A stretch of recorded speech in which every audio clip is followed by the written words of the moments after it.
Hello everybody, it's Mr. Second Amendment with kind of a cool video, I think. Well, hopefully you guys will think it's cool. But I had somebody ask me, actually a couple people distinctly asked me to make a video about my 1911. And of course, if you know my videos, I've got some 1911 shooting videos. I'll post up some links right now if you want to check those out as well. But basically, I just wanted to describe what goes into a custom 1911. And the one in question here, first we'll safety check it, of course. And we can see there's nothing in there. It is totally empty. But I'm also going to be rolling in, just so you guys know, I'm going to be rolling in a lot of pictures and whatnot and some blurbs and everything. So this is kind of just a really cool video packed with a lot of information, so I just want to get into it.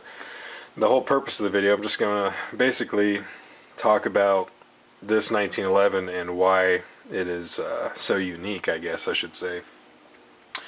And this is my carry gun every day. It's a home defense gun, everything like that. And I actually bought it at work. We rent out rifles, pistols, and shotguns. And on the pistol rental wall, I saw this. And it's a Springfield 1911, by the way, Mil-Spec. 1911 A1 Mil-Spec, a great offering from Springfield Armory. And I saw it on the rental wall, and one of my first days at work, I basically told my boss, you know, if I can get that Springfield Mil-Spec 1911 for a good price, then I'm just going to do it. And that was kind of a little bit of a joke, but it was pretty serious too. And months went on, and finally I was able to get the right price, and just went for it. And I haven't looked back since, and I know these your average Springfield Mil-Spec retails for around the $750, $699, $799, kind of within that general ballpark. So for what the gun is coming from Springfield Armory, it is a pretty good base entry 1911. But you know, if it's going to be on my hip, I'm going to put my life to it, and I'm going to be shooting competitively with it. I'm going to be having fun with it. And it's just going to be a one-size-fits-all option. I don't want base entry. In fact, with a 1911, you need custom all over the gun. So I just want to get into what exactly, I've had a lot of people asking, what exactly has been done to it that separates it from being a standard factory Mil-Spec 1911 A1 from Springfield. So I'll just get into that, but I'm just going to go over, first of all, the reason for customization. And I'm going to be doing a video on this later, but the 1911, people, is not a production handgun. Alright, the 1911 was never meant to be produced in the methods and ways that it is being produced today. And that goes back to your old arsenal days of manufacturing military-style guns. Plus, they didn't have the corner-cutting technology back then, such as metal injection molded parts, which from Springfield Armory, there's quite a bit of metal injection molded parts. And that just kind of turns me off from something that I'm going to put my life to. Now, metal injection molded parts, I'm going to get into it in my next video later on. But basically, is they take a plastic compound with metal dust, essentially powder, form it into the part they want, bake it so the most, and I say most, of the plastic sweats out or comes out, and then they're left with a part that they can use. Instead of all the, you know, bar stock steel, cutting it and then machining all of it, you know, they basically have a really cheap way of making intricate, detailed, small parts. And that kind of turns me off because if done right, metal injection molded is not a problem really. But the problem is, coming from the factory, it's almost never done right in terms of the surfaces being polished and shapened up and filed down and stoned and whatnot. So, and then sometimes metal injection molded parts have been known to crack or break in half, and I just didn't want that in a defensive 1911 or something I was going to put my life to, and something that is clearly going to put a lot of rounds downrange. You're going to see in the pictures I'm rolling in that you've probably already seen it. This 1911, you know, this goes with my main philosophy for pretty much all the guns I own, where especially this gun, it's you know, the main theme I want to put to you here is it's a tool, not a jewel. You see guys that bust out the white gloves and they have the hand engraved gun and whatnot, and that's kind of cool as a collection piece. But you know, I'm not at that point right now. Right now, I need a tool, which is exactly what it is. It's a life-saving tool. And it's a competitive target shooting tool. It's a whole bunch of things wrapped into one, so I don't really care how it looks. And actually some people think it looks pretty sick. They say, Mr. Second Amendment, that thing looks sick. And I have customers at the range are like, whoa, how old is that thing? Because it almost looks like it came out of World War II for someone who doesn't, who's not familiar with the 1911 design. And I tell them, actually, it's about 3 years old. And they're like, whoa, really? So the answer is yeah, but it's, like I said, it's a tool, not a jewel. It definitely has some use on the rental wall. On the rental wall, it enjoyed a pretty good reputation. Didn't have any problems with those metal injection molded parts from Springfield. It's just your basic 3-dot sights, and didn't really seem to have any problems on the rental wall. Customers loved it, and there were some employees who wanted to buy it as well. And it's just kind of suited me fine. I thought it'd be a great leaping point, which brings me to my next point. If you want a 1911, just a base entry but well-made 1911 to start a custom gun, or to basically improve it into a totally custom 1911, Springfield Armory has some really great offerings. They were making, for a while, they were making the GI 1911A1, which was actually my first 1911. Roll in some pictures there. And they also have the Mil-Spec, which I'm a huge fan of. Great leaping point to start off of, because it has a lowered, flared, scalloped ejection port and some of the other stuff you really want on a reliability 1911. And biggest thing for me is it's 70 series. I don't want to get into it too much here, but 80 series is there's extra parts involved for a firing pin safety block and all that stuff. And honestly, I don't like to mess with it. If you ask a lot of gunsmiths too, they're going to tell you, I don't want to work on an 80 series 1911. In fact, I know one gunsmith offhand that just refuses to work on an 80 series 1911. There's just too much little intricate parts involved. You can still do great trigger jobs, but there's a little more intricate details involved. So I wanted to keep it basic, simple, and I think with the proper heavy-duty firing pin spring and a firing pin, there's no unsafe conditions with a dropping 1911, which is the whole reason for the 80 series. One of the reasons. But anyway, trying to move away from all that and move towards the gun itself. Let's just, Mr. Second Amendment, finally get to it. All right, so let's see, here it goes. I want to go components. I started with a Mil-Spec Springfield 1911A1, just straight from the factory, no mods. And there's some things that definitely had to go, but there's some things that had to stay, of course. And I'm very, very much a huge fan of Springfield's forged frame and slide. I think they make a great frame and slide that is very sturdy. They tend to be really well made for what they are. And I also liked the barrel. I very much so liked the barrel of the Springfield 1911.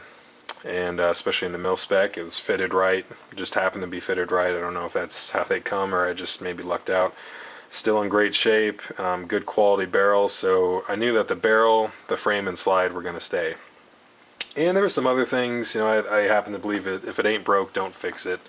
And I wasn't going to pay money for a hand-machined this or a hand-machined that from Ed Brown or Wilson Combat or Nighthawk. If I'm not going to pay and buy for those those parts if I don't need to, because if it's working properly, there's no stress load on those parts, and it seems to be doing just fine, then to me there's no reason to buy it. I can sleep at night with some metal injection molded or cast parts in the gun, knowing that they're working fine and they don't have stress or heat load. So I did leave some things, and I have my list. I'm just going to go down the blurbs here. I did leave the magazine release, which I think is a pretty good part for the money. And I left the magazine release lock. I also left the slide stop, that's another thing I'm going to get to later in the video. The slide stop, that part actually takes quite a bit of abuse. And with the 1911, of course, there's a barrel link in the design of it. And actually John Browning, when he designed the high power, which is kind of the product improved version of a 1911 in 9mm, there is no barrel link. So that was just kind of a temporary venture that turned to be permanent with the 1911. So that is a weakness if your slide stop is cheap or kind of not well made. It can crack. I've seen that happen. So the Springfield slide stop seems to be holding up, so gonna leave it in there, at least for now. But I'm gonna get to that later in the video. I got some ideas. I also kept the ejector. It seems to be doing just fine. and I've got it polish shaped. Everything's right. I've tuned it properly, so reliability is 100% with pretty much even junk loads, steel reloads. It seems to do just fine. So no reason to change it if it's doing well. And I did leave the spring plunger tube, the safety spring plunger tube. I left that on the side. Seems to be doing well also, so no need to replace it as of right now until it breaks, I guess. Now I have with the sights, I just want to move on here to the sights. I have a very weird, interesting setup, and I'm going to roll in some photos, also pick it up, and we'll check it out. I do have, of course, a tritium, and I think any defensive gun should absolutely have tritium night sights. That's just number one, because the lighting is always not going to be in your favor. But it's weird how I have this set up, and it's weird in that the rear sight is the Meprolite True Dot tritium rear sight, but the front sight is a Trijicon front sight post. And it's very strange that I mix-matched manufacturers. And some people are going to be like, oh, well, Mr. Second Amendment, what's that all about? Why didn't you just buy a Trijicon 1911 sight set, or why didn't you just buy a Meprolite 1911 sight set? And really just came to, they're both quality products, and actually they both seem to be exactly the same amount of brightness. The Trijicon and the Meprolite seem to be just as bright as each other, and which I find really awesome. But the real reason is because of this angle. I like having the angle tilted back towards me, the shooter, and the front sight of the Trijicon is angled back. And let me see if I can dig up through my parts box here. There it is. And the front sight post for the Meprolite is angled forward, and the sun would sit on it weird, and it just, during daytime shooting, it was just obscene. So Meprolite, you make a good product, but I think we need to change that angle more like the Trijicon, that's angled back just like this. And I didn't like the Trijicon rear sight because it's just a stud sticking out, and I wanted the longest, it sounds kind of foolish or kind of cheesy, but I wanted the longest sight radius possible. So the Meprolite seats it way back, and of course it's way up there with the Trijicon, and it's angled right so the sun hits it just right. Just works for me, honestly. And yeah, you can see some of that. This thing is just, I mean, if you didn't know about the extended trigger and the Beavertail grip safety, skeletonized hammer, and all the modern advancements of a 1911, if you're just looking at this, you might mistake it for a World War II, Korean War kind of military service 1911, which a lot of people do at the range. Actually, it's kind of cool. So moving on, I don't want to harp on that too much. The one-piece guide rod is a Smith & Wesson, and of course you can see all the product numbers and stuff flashing if you want to go check it out. I'll probably link them all too, which would be really cool. But it's a stainless steel one-piece guide rod, and I've heard this argument so many times, and you're probably thinking it too. Mr. Second Amendment, like, why did you need a one-piece guide rod when John Browning had a three-piece spring system? And just so if you guys don't know, and I should have it hiding here, the original Browning design, oh man, I gotta fish this out. Should have had these ready. But the original, here it is, the original Browning design, oh man, I need smaller fingers. But basically, and you know what, this argument is like thrown back and forth literally all day. And the original John Browning design had this piece, the spring in the middle, and then this is your spring tube on the end, basically, that goes under the bushing, and that was the original Browning design. And they always say, well, why do you need to have a one-piece guide rod? It's not what John Browning wanted. Okay, and John Browning didn't have a Beavertail grip safety or an extended wide safety or tritium night sights. There's a lot of stuff John Browning didn't have when he designed this gun back in 1910. So you know what, it's an improvement, at least to me. The spring doesn't coil and jump around in there. And honestly, when I installed it, any one-piece guide rod I've noticed, at least maybe it's just my experience, it seems to tighten up the frame and slide fit just a little bit more. Not a whole lot, not enough to make, a huge match-winning difference, but enough to tighten up the frame and slide a little bit. And again, when it comes to feeding and ejecting these huge 45 shells, you know, as much consistency as possible would be appreciated. And generally in the shooting world, what are we striving for? We're striving for consistency. So if I can prevent that spring from jumbling and coiling around every single shot, then you know what, why not? Plus it allows me to, you know, disassemble, field strip the gun, so I don't need any special tools. The Smith & Wesson unit is very well made, very robust, and because of how the plunger cap sits on there, I can disassemble it in the field, so I'm not really missing out on anything at all. So I'm not going to harp on that too much. If you're a hater of the one-piece guide rod, I'm sorry, but product improved version just has to come. Anyway, moving on. The trigger was very important to me, both in look and most importantly function. I settled on the Nighthawk Custom. Nighthawk makes some pretty good parts. They're one of my top favorites with 1911 parts in general, and they are my #1 favorite in terms of how they make custom 1911s. From start to finish, it's the same guy. They even stamp their initials into the frame underneath the grip. And honestly, that is how a 1911 should be assembled. And unfortunately, many manufacturers do not assemble the 1911 like that. I mean, this gun has to be hand fitted. I'm going to make a future video, so I'm not going to harp on that too long. Moving on. Now, there's a lot of Ed Brown. I'm just going to go through it, say some simple thoughts, and move on. Ed Brown is, yeah, I'm just going to say it, they are my #1 favorite manufacturer of 1911 parts, period. You look at Wilson Combat, or you look at Nighthawk Custom even, you look at these other companies and they make excellent parts, but they also make their, like, you'll see it phrased as like value based or plus line or value line.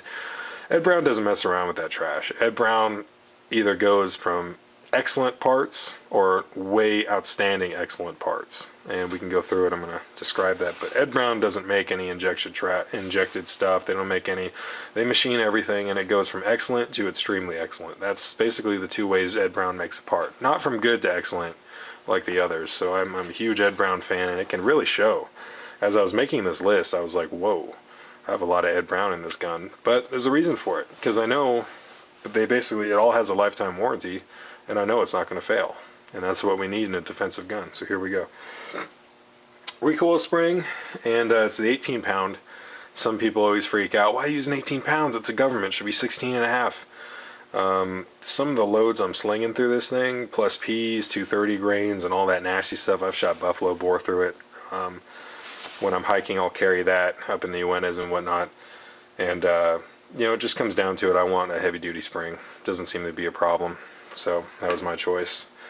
Ed Brown rebuild kit, in my opinion, that's essential. Get rid of all those Springfield little tiny pins, little tiny springs.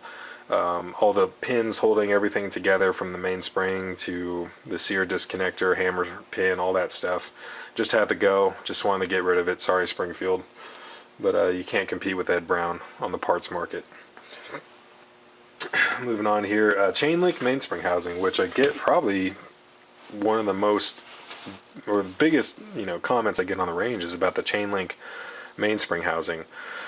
And I just love the texture, I love everything about it, and I should at some point maybe send my frame to Ed Brown, see if they can do that here. You know, Ed Brown, if you're watching, I'm severely interested in that. But yeah, that chain link pattern, I may just get it done on the front, but I'm not going to worry about that right now. The hammer strut, which you can't see, hammer strut seemed to be fine from Springfield, but it was cheap enough to where I said, what the heck, let's do it. That takes a lot of force pressure from the mainspring housing spring, so why not if it's cheap enough? It's like $7 or $8. I got an Ed Brown Perfection sear, and I just wanted a one and done kind of situation. I don't want any hammer follow, I don't want anything like that. I'm only going to do this once, and I don't do this often. But in a 1911 with it completely empty, there's nothing in the chamber, I'm going to hold down on my trigger, and with no mag, nothing, I'm going to do that. Now that is not something you want to do with a 1911 all day, every day, but you have noticed that the hammer is all the way to the rear. With the trigger down, and boom, I hit that, the hammer is all the way to the rear. And now I'm going to go ahead and, you heard that click, I just let go of the trigger. But in a properly spec'd, properly faced sear with the hammer relationship, plus the disconnector, trigger bow, sear spring, all that stuff, a 1911, upon doing that, the hammer should be like this. If you got a 1911 at home, I'd urge you just to try it just once to make sure. I'm not going to do it again, but you hold down the trigger, and then boom, you let go of the slide, slide flies forward like you just saw me do, and then you should see your hammer basically sitting just like that. Alright, now if you see your hammer and it's at the half cock position, okay, that means it's time to take it to the smith so he can check it out and see what the problem is. Because the 1911 should, if you hold down that trigger and boom, hit the slide, it should do that. So that's just kind of a little mini safety check. There's another video on that stuff coming. So anyway, with the sear, I wanted to angle it, face it, stone it just right with the jig, the Ed Brown jig, which I'll get to later in the video. And I just want to make sure it would hold, so it's made out of the best quality metal. Hardcore disconnector, that's another thing. I don't need a 1911 going on the range. I don't need multiple shots down range. I don't need some cop to you know, come on over and say, hey, what you got there, son? You got a class 3. I don't need any of that spooky stuff going on. And I just wanted the best disconnector, which Ed Brown makes a great one. Also, the hammer and the sear with the hammer hooks and the top of the sear, they have to be angled and interfaced just right. I just wanted a quality skeletonized hammer that was light but powerful and strong. So, Ed Brown. Moving on, Beavertail grip safety with the memory groove. And you're actually going to see there's two tones. I had some of these parts came from another 1911 I was building, and I was able to fit them. They were still on spec, and it works great. So you'll see that these, the chain link mainspring housing, some other parts, and the Beavertail grip safety, they're pure black because they're Teflon coated. And this is worn down just through time and service and original hand fitting. But basically the memory groove, I'm a huge fan of that. It all isn't hoopla. You see on the Ed Brown website, they're going to say, oh, well, we put the memory groove in, so when you grip the gun, you just have that physical memory of holding the gun. And when I first saw that online, I was like, oh yeah, right, well, I still like the quality and I like the style, so I'm going to get it. And actually that is no bull crap. That is actually true. Every time I hold that gun, that memory groove goes right here, and it's just muscle memory. And you know what, I'm a huge fan, especially in a defensive gun. Anything that is going to help you with muscle memory or repetition and consistency, just do it. So, looks kind of sick. And more importantly, though, it is absolutely functional, more than I thought. All right, so moving on to the moving on to the safety here. I like the Ed Brown extended, the wide extended safety, and you can see that profile right there. It's huge. Look at that, sticking out so much more than your average government. And I enjoy that quite a bit, because when you're shooting a 1911, most experts are going to tell you, and I recommend, and again, there's nothing in the chamber, can't be too safe. But when you got this gun on safety and you're pulling that trigger, you pull it out and you're pulling the trigger, you could possibly die that way. And that's another thing about this 1911, about the model 1911, and that's going to be a future video. This is not a beginner's gun. All right, with the battery arms and how this gun works, the trigger, excuse me, and all that other stuff on this gun, this is not a beginner's gun, and that's in a future video. But basically, when you pull out this gun, you have to remember to hit that safety, because it's meant to be carried cocked and locked around in the chamber, full mag, hammer back, weapons on safe. And basically, if you pull it out and you don't have that muscle memory and you're pulling, nothing's happening, all right, you got to remember to put your gun on fire. So I just generally shoot with it. The Ed Brown safety, the wide extended safety, that is the most comfortable, most natural feeling safety I've ever felt on any 1911. Kimber makes a pretty decent one, so does Springfield, like on the Marine Corps Operator, TRP, stuff like that. But the best safety I've ever encountered is the Ed Brown wide safety. It just feels so natural, at least for my hand. There's a lot to hang on to, and it's just good for repetition. You really need that too. So moving on, let's see. Heavy duty recoil spring. Didn't I already get to that? Let's see, I thought I already covered that. Yeah, it was 18 pounds. Oh, when I covered the heavy duty recoil spring, I was reading the wrong note. The heavy duty recoil spring I already talked about, 18 pound, but what I didn't talk about, which is the wrong point, is basically the plunger unit here, the unit that retains it with the bushing. That's actually Ed Brown, good quality. Moving on, enough said about that. Let's see, the hardcore sear spring. Ed Brown makes a really nice sear spring. It's nice to tune it, and it holds its tension really well. And again, I just love that. I have the hardcore extractor, one of the many very finicky, very detailed, intricate parts of a 1911 is in fact the extractor. A lot of your reliability comes from the extractor, and it's very strange, at least by modern standards, that you have an extractor that is drilled through, you know, there's a channel drilled through the slide, and that is one extractor piece going through there. It has to be tuned just right, and I could make a whole video just about the extractor, but I should make a 1911 reliability video. But anyway, the extractor on a 1911 is such a critical part. It has to be beveled, shaped, polished, flared just right, tensioned and tuned just right. So I wanted to do it right. So the Springfield, it was getting the job done on the rental wall, but I don't want to get the job done. I want to get it extra done and make sure it'll always be done. So I got a Ed Brown extractor, hardcore. There's a lot of pressure, a lot of, not heat, but a lot of stress, a lot of banging and jarring and ripping out cases and all that out of the barrel. So the extractor, you don't want to go cheap on your extractor. Just throwing it out there. Moving on to the second and last page here. Hardcore firing pin. It's a bar stock steel. It does have to be hand fitted to your gun. And I cannot stress that enough. You're going to go online shopping and you're going to see some stuff online that says drop in 1911 parts. That doesn't make any sense at all. Okay, if you see anything that says drop in 1911 part, I'm just going to give you a spoiler alert. Nothing is drop in on a 1911. That's the whole point. The 1911 is a handcrafted, hand-fitted gun, at least when done right. Maybe you'll buy that drop in part and it will happen to fit right. Most of the time it will not. And generally you don't want to go drop in. That's another thing I forgot to say about all these parts here. Wilson, Nighthawk, especially Ed Brown, they all do this. All of the parts they make are oversized, and they do that on purpose so that a competent gunsmith can hand fit them. And you don't want to do this without the information and training. And by the way, all this stuff I've done on this gun, I've done it myself, but it's after building several 1911s and basically just kind of buy one, build it, sell it, buy one, build one, sell it, and just, you know, repeat. And you're not really going to make a whole lot of money that way, but you will gain a lot of experience and a lot of real world experience with building a 1911. So anyway, moving on, that hardcore firing pin had to be hand fitted into the channel. It was fun to do that though. And hardcore firing pin stop, kind of up there with the extractor, sort of, but the firing pin stop, this guy right here, rolling in a picture of course, it takes a lot of